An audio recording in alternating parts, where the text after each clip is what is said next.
Welcome back to the Digital Accessibility Podcast. If you're looking to learn more about the field of accessibility, how to implement it within your role or your company, or to get advice on where to start or see how others have navigated complex issues that you may find along the way, then you're in the right place. I'm honoured to be able to share these insightful chats with thought leaders, advocates, and practitioners of digital accessibility throughout this podcast, and I hope you'll find it a useful resource. As always, thank you so much for listening, and I hope you enjoy the chat. Today, I'm really excited about our guest, someone who spent over a decade driving inclusive practices and making digital accessibility a reality across industries. I'm joined by Amy Lowe, the CEO of AbilityNet, a UK-based charity that's been transforming lives through tech for over 25 years. Amy's background spans both commercial and the charity sectors, with a deep expertise in strategy, communications, and building inclusive communities.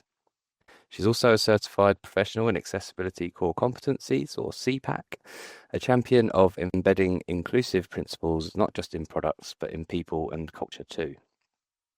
We're going to be diving into the real impact of accessibility work and how AbilityNet is empowering individuals and businesses alike, and where the biggest opportunities lie when it comes to inclusive hiring and training. So welcome to the podcast, Amy. Thank you, and thanks for having me. It's an amazing podcast, and you've had some fantastic guests in the back catalogue, so I'm honoured to be joining the party. The honour is all mine, and our listeners, I'm sure, will be very happy that you're with us. So thank you again. Can't wait. So I guess we'll kick things off. As always, we like to hear about the sort of background of our guests. So could you tell us a bit about your journey and what led you to work in the accessibility space and eventually take on the CEO role at AbilityNet? Yeah, sure. Well, my journey into accessibility feels pretty non-standard, although talking to others in the space and listening to some of your previous podcasts, it does seem that is quite common. I didn't come from a techie or a charity leader background. I studied languages at uni, and then I spent over 15 years working in commercial property, so predominantly for the Regis Group, who are the world's largest provider of flexible offices. Whilst I was with them, I worked in a range of sales and operational leadership and transformation roles, firstly in the UK and then later as part of the global performance improvement team covering Europe, the Middle East, and Africa. I guess I've always needed to feel a strong purpose from the work that I do. And when I was at Regis, this meant empowering organisations of all shapes and sizes to achieve their objectives and goals wherever in the world they wanted to operate. And of course, technology played a really important role in this. I guess I learned ever such a lot along the way about what makes organizations and people tick and how to deliver results and make impactful change. And when my daughter was quite small, I was finding travel, increasingly challenging and wanted a change, I guess. And when I joined AbilityNet, it was a bit of a wild card opportunity put to me by a somewhat visionary recruitment consultant. She saw a sort of a tenuous fit between my skill set and what the charity was looking for, and put me forward for the role of service delivery director. And this involved looking after all of AbilityNet's delivery departments, including its digital accessibility consultancy team. Now, at that point, I didn't know anything about accessibility at all. And as I researched the opportunity, I kind of became aware of these amazing assistive tools that disabled people could use to access digital, which I didn't know anything about. But then I also learned of these barriers that existed in the digital world and were preventing equitable access, even if people had the tech that they needed. And I guess this really pulled me up short. And I was kind of hooked by the mission and the role that AbilityNet could play in driving positive change. And then I really wanted the job. Um, so thankfully, the recruitment panel saw something in me and offered me the role.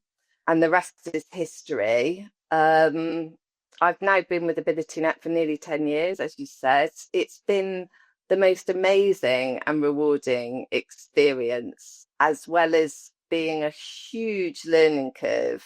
I mean, every day is definitely feels like a school day, even now. Um, I was honoured to step up and take on the role of chief executive late last summer, and just really feel super privileged to work in such an incredible sector and organisation.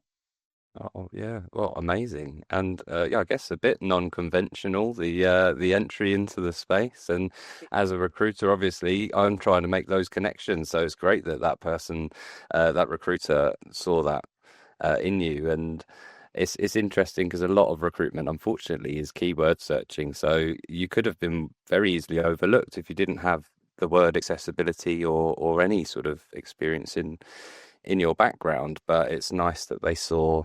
Obviously, you had lots of transferable skills and things that you could take to the role at AbilityNet initially as well.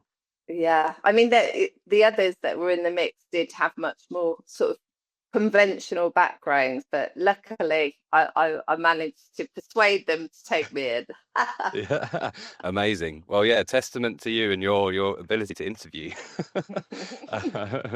No, brilliant, and it's obviously an excellent match. 10 years, and you're now CEO of the company as well, of the charity, and it's yeah, just incredible what you've been doing over those last 10 years, which has sort of been when I've been aware of the space. So yeah, amazing what you've done. Um, and it's got a very unique blend of sort of charitable work, so supporting individuals with disabilities and advising global businesses on accessibility. So, do you see much evolution in the charity's mission? It's very digital first in the world today, and the rise of things like AI, sorry, but remote working as well. Yeah, I mean, just for listeners who haven't come across AbilityNet before, our vision is a digital world accessible to all.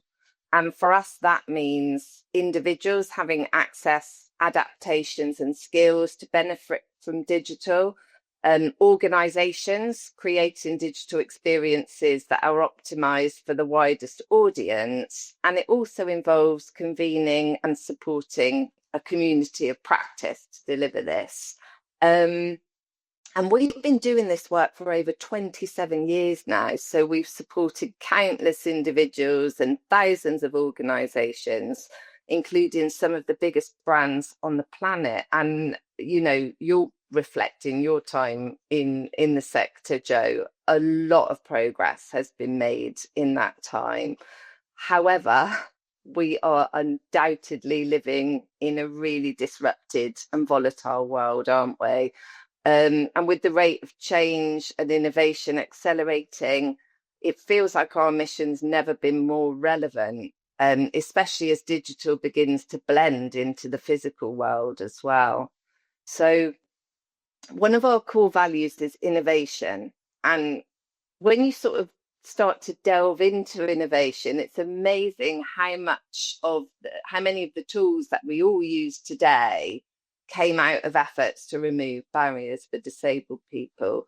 And assistive technology's always been exciting and groundbreaking, but AI has come along and blown the doors off in terms of the art of the possible. And of course, this is incredibly empowering and transformative for individuals. And one of our key roles at AbilityNet is ensuring that people actually know about the tools that are available to support them. In the services that we offer to end users, one of the most commonly heard quotes is, "I wish I'd known about this before. This is going to be just life changing for me." Yeah. Um, but sort of staying on AI, it obviously has many, many positive use cases, but also immense potential to further exclude people. And AbilityNet has a mission and a duty to make sure that accessibility requirements are understood and baked into the fantastic world that work that's taking place in the innovation space, as well as in, you know, your average day-to-day digital developments. And I think the threshold to get involved in developing digital tools is becoming lower and lower, and it's just making sure that guardrails are in place to prevent a mass proliferation of inaccessible digital experiences. Yeah. Yeah. So sorry, go on, Sorry. Joe. No, just on that point, just very briefly, it's you're right. I think everyone now has the opportunity to become a content producer. You know, we've all got social media profiles and things. So even on that smaller scale, not necessarily building products and websites, but yeah, so everyone's got their voice, but we want to make sure that everyone's being considered. So yeah, That's it, definitely. And I think there's a policy piece here. So some of the work that we do feeding into government policy and wider research is really helping the voices of disabled people to be represented. I think this is so important, if not the most important thing, because unfortunately, the populations working in tech do still lack diversity, with disabled colleagues underrepresented. And that has a knock-on effect on the ability of teams to know how to produce accessible experiences. So I think that's a really important area to think about.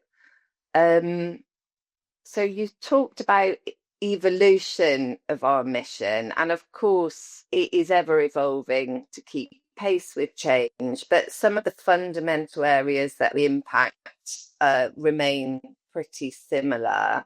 I would say awareness is still an enormous challenge. We've got a really big job on our hands with our charitable activities to support digitally excluded and disadvantaged people to embrace tech. And then within organizations, despite working, you know, with a wide range of organizations on this over many years, it's such a varied picture. And in many organizations, there's just this fundamental gap in understanding and confidence, which I think sometimes can mean that people stick their head in the sand. They don't want to do the wrong thing, so they don't do anything. And that's a massive own goal, obviously. yeah. Geez, yeah, you're so right, and that's the thing. It's the fear of not knowing the right thing to say sometimes as well. I think that that's a huge education piece right at the forefront of accessibility is that education on how to speak to people with disabilities as well. I think Yeah, there's an ever increasing case in our lives, and as we all grow older as well, that we'll come into contact with more people that experience an impairment or have a disability, or we get that ourselves, even with the temporary side of things as well. So it's yeah, hoping that that work can be done sort of yeah. more naturally, but the need to raise that awareness from the people that are in the know is really, yeah, really important. I think accessibility is quite often owned at a middle management level. And as a consequence, often the further up the tree you go in an organization, the worse that sort of situation gets, you know. And so having those discussions at the top table is quite important as well. Um, Especially if you're going to properly embed digital accessibility in an organization. It's a huge change management piece. And I think a lot of people underestimate that task, and making sure that they're able to do that groundwork with stakeholders and get that goodwill and sort of spend adequate time on really agreeing where it is they want to get to. I know with the organisations we work with, increasingly we're spending time working with clients to really coalesce stakeholders around a clear vision and ambition. Sometimes people say they want to do something about it, but they're not really clear on what that is. So spending some time there, getting that down in their words, and really, um, getting that motivation going, and then looking to those organization wide roadmaps. What do they need to do next to encourage, challenge, and motivate people to take action? Um, and then from a practical sense, it has to live across the organization. So if it's not a part of process flows, if it's not baked into policies and made as straightforward as possible, you're always going to be reliant on the goodwill of individuals, and it's just not sustainable. No, you're right. And all too often we hear that people do accessibility as a side of desk thing. It's something that they do because they've personally had that experience or awareness, but they don't have the clout, maybe, I suppose, in their role as, within an organization to push for it or gain that buy-in. And they're doing great things, but then that can also just get lost. So once someone leaves an organization, they may have done some incredible things, but if, say, a developer or a designer comes in to replace that person that doesn't have that viewpoint, it can all just get lost and back to square one almost. So you're so right. I think, yeah, baking it in across the organization is so key, to well, meaningful change, and moving Yeah, forward. otherwise a lot of energy can go into something that just rolls back. And I think sometimes these side of the desk heroes carry a hell of a lot on their shoulders, but also then there's this temptation within organizations to say, oh, digital accessibility, Mary looks after that. And, that naivety of that this is something that needs to live in everybody's work plan and just become part of quality assurance as much as anything else. So, yeah. Yeah, no, so true.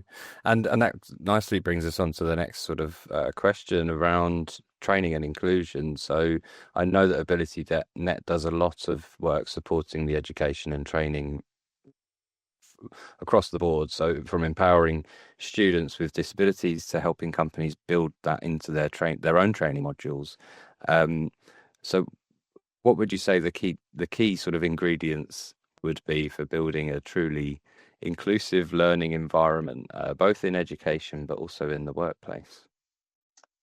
It's really interesting. I mean, accessibility in the learning space is a fascinating area. L&D can be highly innovative and is often an early adopter of new technologies. Um, so many learning professionals that we meet who are just building their understanding around digital accessibility can start off by being a bit dismayed, because they'll quickly discover that some of the tools they're using might be excluding some audiences, but on the flip side, could be highly engaging and optimized for others. So I think the key to inclusive learning environments is once again awareness, clear communication, and also accepting that it's all right to offer options to meet the learning and accessibility needs of diverse audiences. Um, I don't know if you've come across universal design for learning principles. I have very briefly, but yeah. Yeah, I mean, they'd seem eerily familiar to you because they're really close cousins to accessibility principles. And, as with many contexts, when you bake accessibility into the learning environment from the outset and offer different choices and ways to engage with the learning, it tends to just make it richer and bring benefits to everyone that's experiencing it. Um, I mean, when it comes to materials to that relate specifically to learning about digital accessibility, I'd say some of the key ingredients that we look to inject to maximize impact and learning, firstly, is storytelling. I cannot overstate the importance of lived experience to underline messages. Live demos, they speak a thousand words, just showing people what a great experience looks like versus a terrible experience. And I think people have a lot of questions when it comes to digital accessibility. But again, going back to what we were saying earlier, there's a nervousness to ask them. So allowing plenty of time for Q&A is important, allowing different methods to ask questions. We often have an anonymous way to ask questions because people are worried about getting things wrong, and giving people practical exercises to do, because again, it's a real learn by doing space, I think. Um, our team absolutely love delivering training. With most groups, you'll see light bulbs start to go off above people's heads, and they get this kind of look in their eye, and you think, you can't wait to run out the door and go start fixing things, can you? Um, but I think it's really important before we move on from there, to say that for effective learning to take place, it's important that training isn't just a tick box exercise. You know, it must form part of a wider change program. Otherwise, the learning, even if it's really excellent, has got nowhere to go, and people might slip back into, how we've always done things. So when we're working with organisations, we always try to shape strategic learning interventions that form a part of their overall maturity journey. That's all amazing. I think one part that really stuck out for me, I was having a conversation just on Thursday last week with someone who mentioned how important obviously the lived experience part is, and in that discussion we were saying that sometimes the imposter phenomenon or imposter syndrome in people that work in this space is because they feel that they don't have any legitimate personal experience, so they always feel they're talking on behalf of others. And what it was Ben Ogilvy actually from ArcTouch in the US, and Okay. he was saying that he's more than happy to lend stories of things that have impacted him directly, and that, like you say, the storytelling element is so important. And the live demos, I think, is a wonderful idea. I'm definitely someone that learns more from seeing or doing, and as much as I love the idea of sitting down and reading a book, sometimes it just doesn't go in. And I find myself rereading the same page a few times.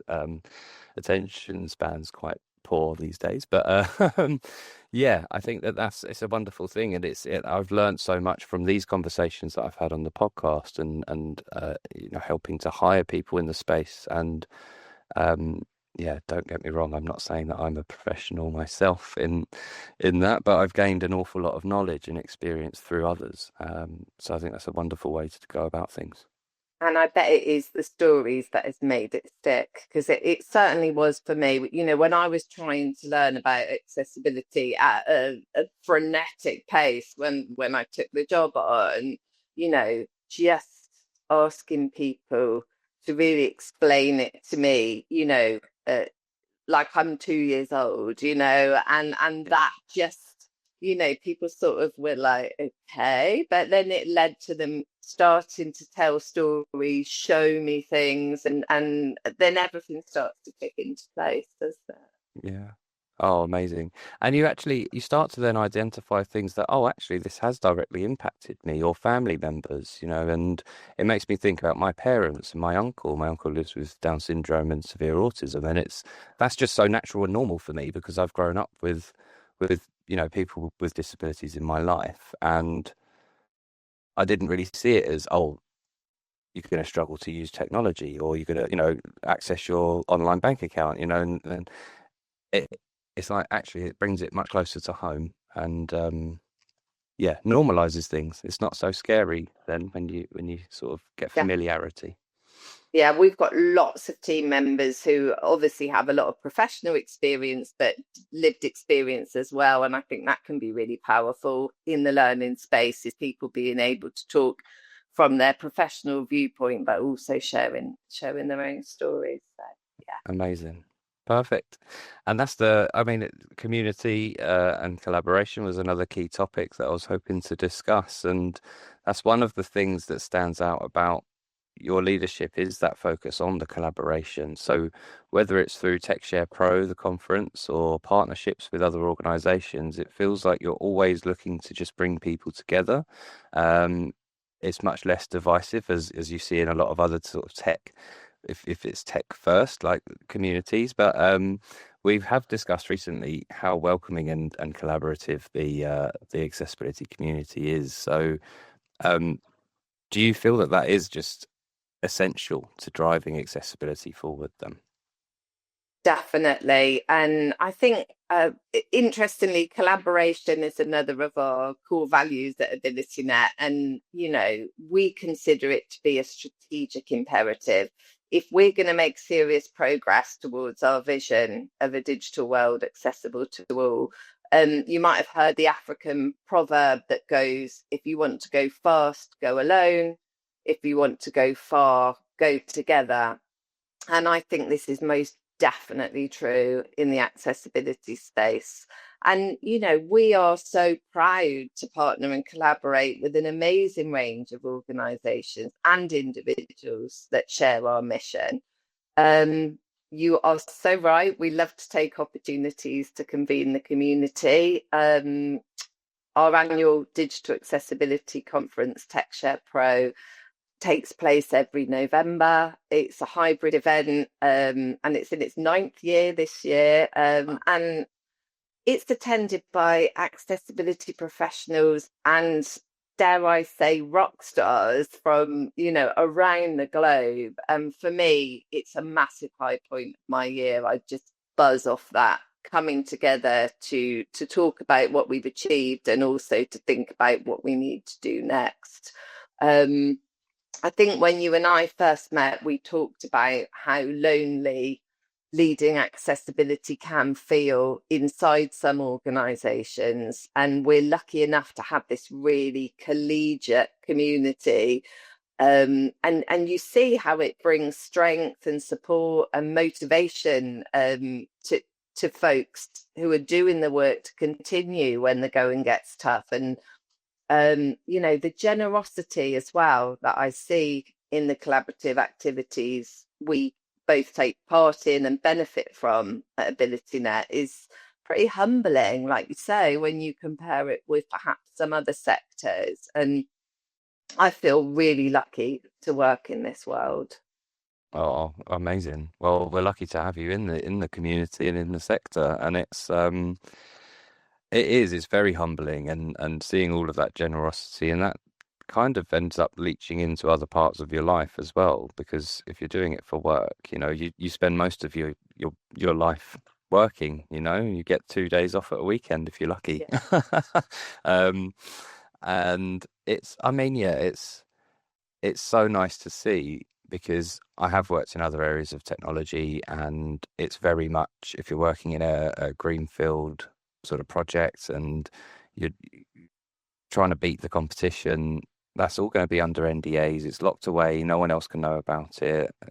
We make strides with strides forward with open source sort of code and things like that, which is excellent. But it's always when someone else has had their use out of it. But with this, it needs to be driven together, I think. And yeah, you do just see people saying, "Oh, I've figured something out. Why don't you use it on yours? It's going to help you too." And I do think that feeds into there is a difficulty, I think, sometimes where people unfortunately have the incorrect viewpoint of accessibility because I mean, we live in England, we live in, a country where we're very, very fortunate to have things like the NHS, and people will unfortunately make the connection of if you're living with a disability or impairment or you have a condition, you have access to free healthcare. So sometimes they liken that to, well, if something needs to be done to make things accessible for you, then it should be free.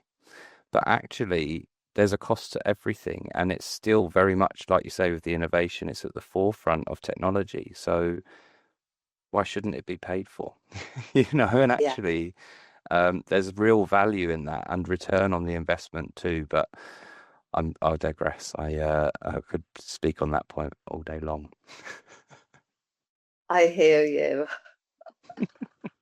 But anyway, so I guess the next part would be naturally I have to. I'm a recruitment consultant. I say it too often, people get bored with it. But working within this field, I'd love to sort of get your thoughts on the hiring gap, I suppose, and that there are limited sort of skills in this space. But what more do you think could be done to ensure that companies are sort of ready to support a more diverse workforce that includes people with impairments or disabilities?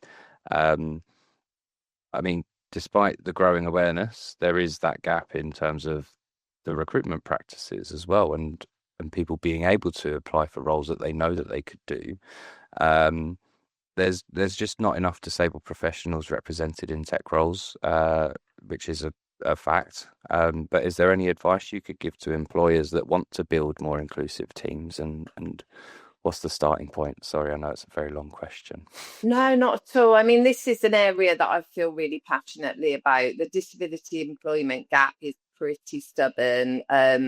I did see something recently that said representation of disabled people in tech roles is improving. So we're definitely starting to see traction. And, I think a lot of that is skills based, and it is that people are identifying great candidates. They are flexing their recruitment processes and their working policies to accommodate different ways of working, and they are reaping the benefits. At AbilityNet, we've got a really high fraction of disabled colleagues, and we are all the richer for it. And this directly translates into the quality and depth of support that we can offer to customers.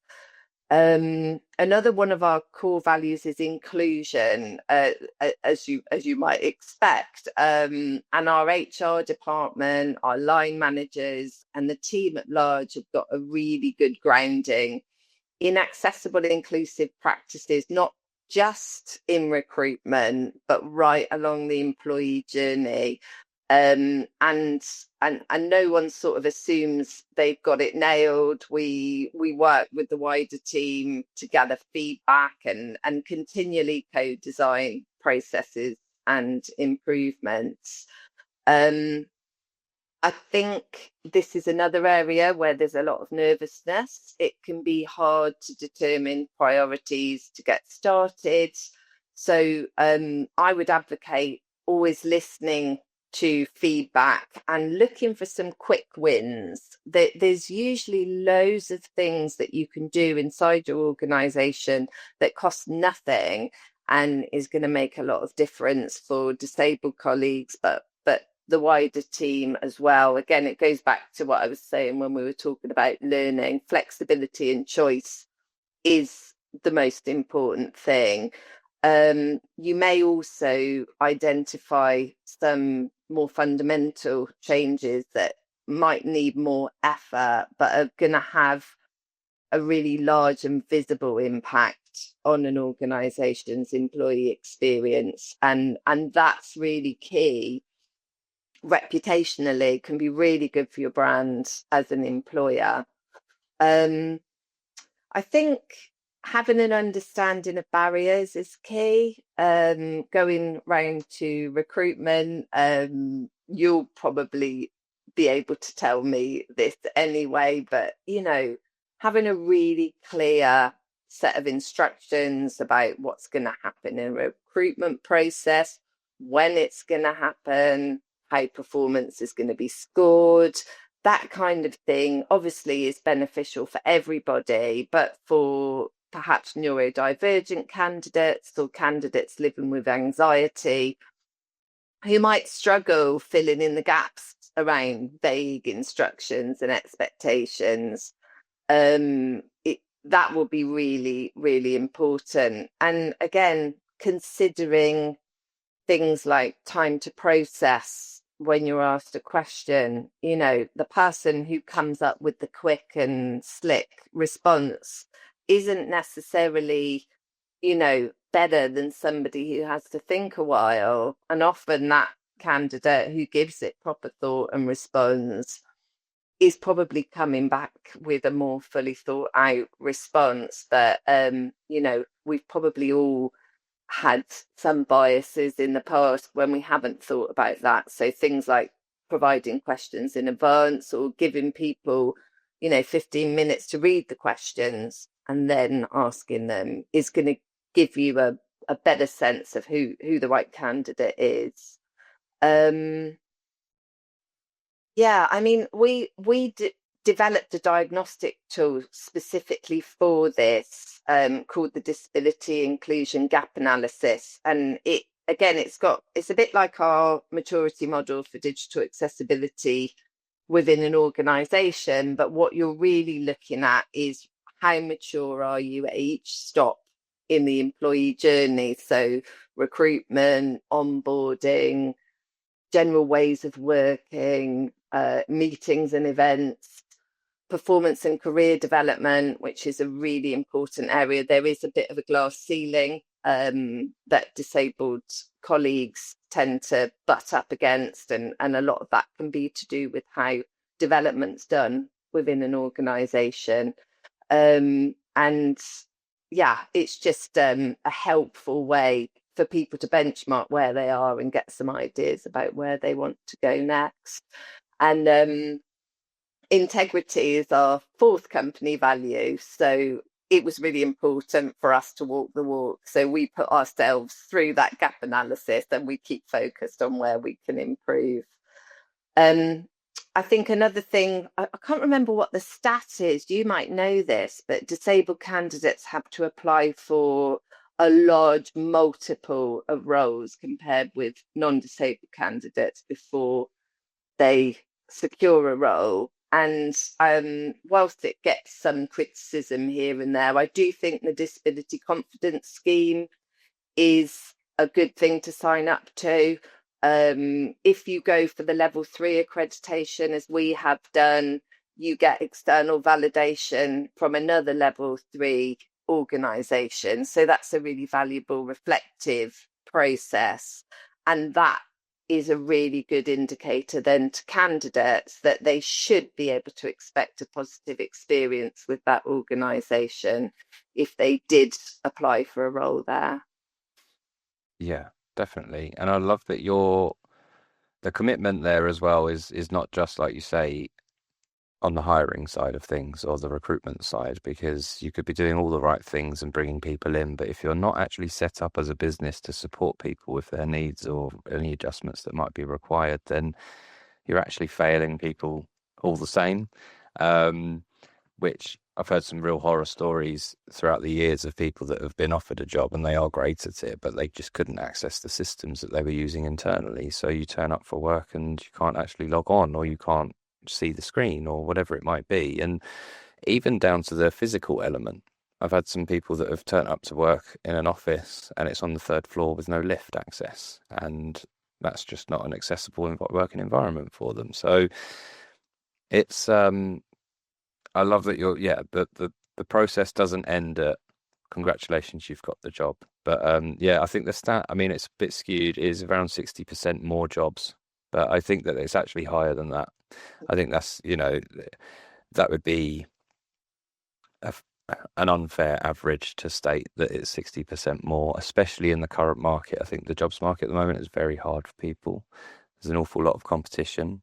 And it's the non-awareness of people. They might think that hiring teams may think that someone without a requirement for an adjustment to be made may do a better job, but that's not always, most times, often not the case. So yeah, I think again, I mean, it all comes back to awareness. So it's one of those, awareness and then education, and I hope that we'll see a change. But it's amazing that you've got that process throughout And AbilityNet. and if I was to advise an organisation which bit to focus on, I would say onboarding is Mm. actually really, really key, because setting people up for success is all, again, there are some stats which I can't pull off the top of my head, but about, if your onboarding isn't satisfactory, you're very, very likely to leave that organization within 12 months. And, you put all that effort into recruitment and then think, oh, why didn't that work out? But again, communication, having a range of ways of working that people can choose from, assistive technologies, all of those things. You don't have to have a specialist process for disabled candidates. It just can be something that, that dialogue that you're opening up with everybody. What do you need to help you perform at your best? And that spending that time will pay dividends without doubt. And from personal experience as well, the people that are going to be best equipped at telling you what they need are the people that have the requirements themselves. So if you're just not asking the question, then you're just setting yourself up for failure. There's a lot of schemes like access to work, and people living with disabilities will understand exactly what they need. So you can't just make assumptions either. So you're right, the onboarding, asking the right questions as early on as possible, you can just, yeah, make sure that things run smoothly. Yeah, 100% right. Um, but amazing. So, Amy, I can't believe it already. Time's flying. But before we wrap up, is there anything that you're especially excited about at the moment, or is there any new initiatives at AbilityNet, or any personal projects? Just any final thoughts, really? Anything that you'd like to share? Well, there's always lots of things that I'm excited about.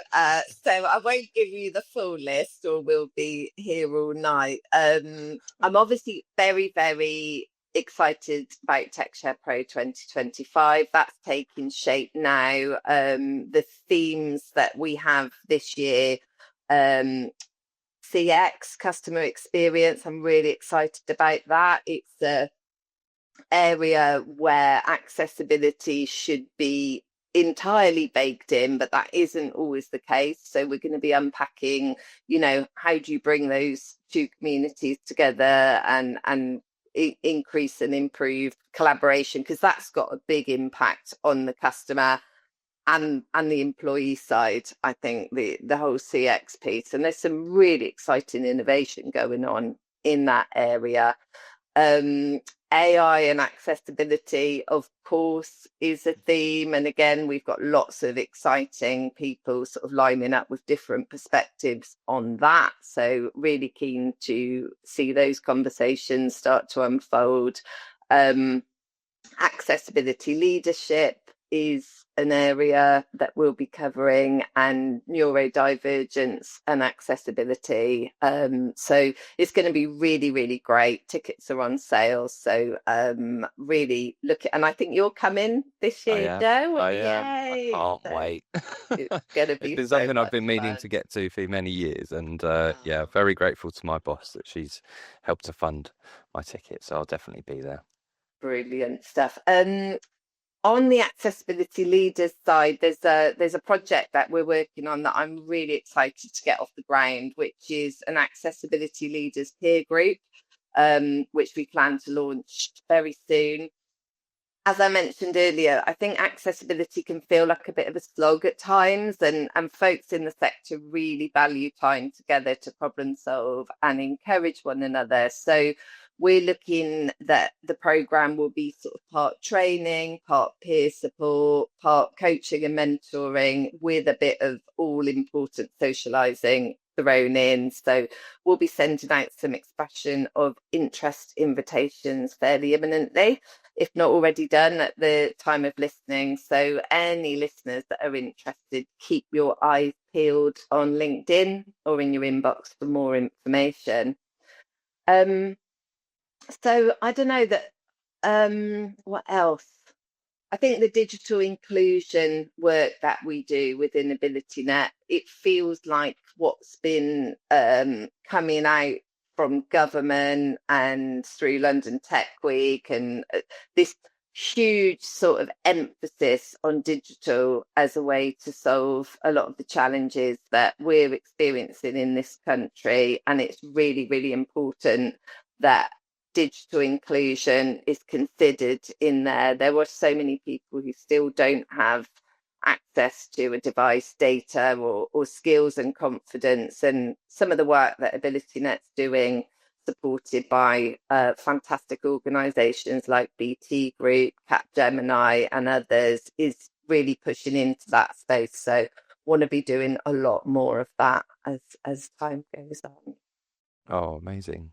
Oh, it just sounds, yeah, there's always so much going on, like you said, and it must just be amazing being at the forefront of a lot of that as well. Because you'll be one of the first to hear about certain things that are happening in the space, and it's probably quite difficult to not shout about it all the time. But no, I Definitely, appreciate my it. soapbox is well overused, and I guess I guess my final thought today is an analogy that people may have heard me use multiple times before, but it's so accurate. Is that working in accessibility can literally feel like mountaineering. Just when you think you've got to the top, you go round a corner and there's further peaks sort of stretching above you that you need to scale. Um, and I found another quote actually that I love that really encapsulates it for me. It's a Haitian one this time. I think I pronounced that right. And the quote is, "Beyond the mountains, more mountains." And And I guess it means that actually life itself is an ongoing struggle, right? But that's what makes it so meaningful. And, when we go back to the analogy of mountaineering, it can also be really exhilarating. And, when you look across the mountain, there's so many other great people who are scaling it with you. Um, so, although we've always got a ton of work still to be done, I do think we all deserve those moments where we can kind of stand together at a viewing point and admire what's behind us and how far we've come before we then look around and plan the next stage of our journey.